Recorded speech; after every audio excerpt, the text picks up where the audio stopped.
Bismillahirrahmanirrahim. O kəslər ki, onların mallarında məlum bir haqq vardır. Vacib və müstəhəb zəkatlar və Allah yolunda olan digər xərclər kimi dilənən və dünya malından məhrum olan kimsələr üçün. Məaric surəsi, ayə 24 və 25. Ehtiyacı olan insanlara kömək etmək onun daimi işi idi. Maaşının 1/3-ni ev xərcləri üçün mənə verərdi. Qalanını bu cür işlərə sərf edərdi.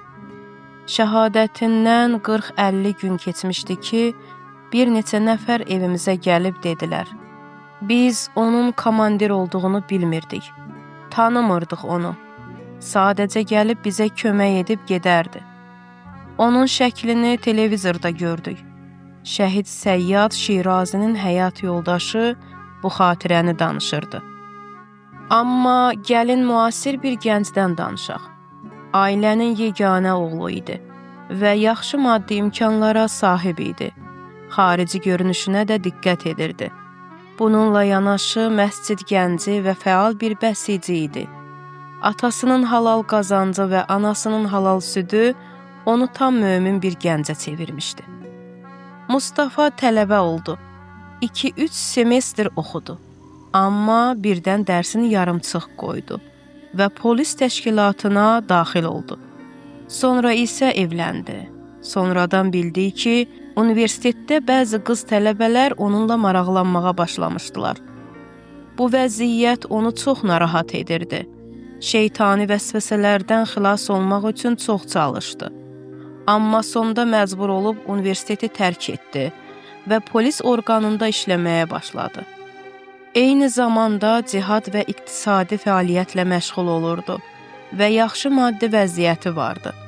Sahibkarlıq qabiliyyəti vardı və sərbəst ticarətlə də məşğul olurdu. Mustafa əldə etdiyi gəlirin müəyyən bir hissəsini xeyriyyə işləri və ehtiyac içində olan insanlar üçün ayırmışdı. Anlamışdı ki, bu Qur'an-ı Kərimin bir əmridir. Yəni, malın bir hissəsi mütləq ehtiyac sahiblərinə ayrılmalıdır. Bəzən evində olan hər şeyi ehtiyaclı ailələrə aparırdı. Məhəllənin bir çox gənci ilə dostluq qurmuş və onları məscidə cəlb etmişdi. Ehtiyacı olan bəzi gənclərə maddi dəstək verirdi. Kiminsə çətinlikdə olduğunu anlayan kimi əlindən gələni edərək ona yardım edirdi. Bu əxlaqı da şəhid İbrahim Hadidən öyrənmişdi.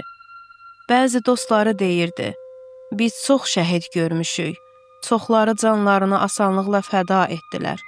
Amma əgər kimsə dünya malından asanlıqla keçə bilirsə, o əsl qəhrəmandır. 2019-cu ilin fitnə günlərində ona hücum etdilər. Motosikletini yandırdılar və ayağı xəsarət aldı.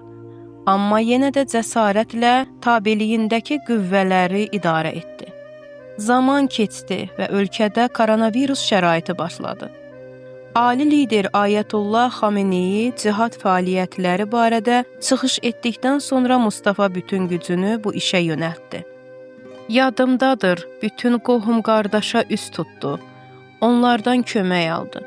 Yüzlərlə ərzaq bağlaması hazırladı və kasıb ailələrə hədiyyə etdi. Hətta öz yuxusundan və istirahətindən keçərək fəaliyyət göstərirdi. İstəyirdi ki, İbrahim kimi işlərini gizli görsün və heç kim onu tanımasın. Yardım bağlamalarını çatdıranda insanlar ondan adını soruşanda deyirdi. Adım vacib deyil, mənə sadəcə cənab İranlı deyin. Bir müddət sonra başa düşdü ki, indi maska və dezinfeksiya edici vasitələrin istehsalına ehtiyac var. Gecə-gündüz bu işlə məşğul oldu. Bir neçə nəfəri maska istehsalına cəlb etdi və hər gün xəstəxanalara baş çəkib maska və dezinfeksiya edici vasitələr paylayırdı. Son zamanlar artıq zahirinə əhəmiyyət vermirdi. Paltarları spirt və dezinfeksiya edici maddə ləkələri ilə dolu idi. Dünyadan tamamilə əl çəkmişdi. Bütün var-dövlətini Allah yolunda xərcləyirdi. Tanıdığı bir çox qohum və xeyriyyətçidən kömək istəyir, cihad fəaliyyətlərinin xərclərini ödəmək üçün onlardan yardım alırdı. Çox gözəl bir motosikleti vardı. Ailədən 2 gəncə iş qurmaqda kömək etmək üçün həmin motosikleti də satdı. Dəfələrlə deyirdi, Quranda Allah yolunda sərvətindən keçmək və infaq etmək haqqında o qədər çox danışılıb ki, bəlkə də heç bir müstəhəb əməl bu qədər təkid olunmayıb. Elə ki, Quran buyurur, əgər bu işi tərk etsəniz, özünüzü həlakətə atmış olarsınız. Cihad işləri ilə məşğul olduğu vaxtda bir qadının maddi sıxıntı səbəbilə pis yollara düşdüyünü eşitdi. Bir başqası vasitəsilə bu məsələni araşdırdı və bildi ki, qadın hər ay dərman xərcləri üçün bir neçə milyon tümən ödəməlidir və bu səbəblə pis işlərə bulaşıb. Xeyriyyətçilər vasitəsilə bu dərman xərclərini ödəyib, o qadının fəsada düşməsinin qarşısını aldı. Mustafa məhəlləni dezinfeksiya etdiyi bir vaxt zəhərli maddələri nəfəsə çəkmək nəticəsində ağciyər problemi yaşadı və bir neçə gün sonra şəhid oldu. Mustafa şəhid olduqdan 3 gün sonra yeganə oğlu Hadi dünyaya gəldi.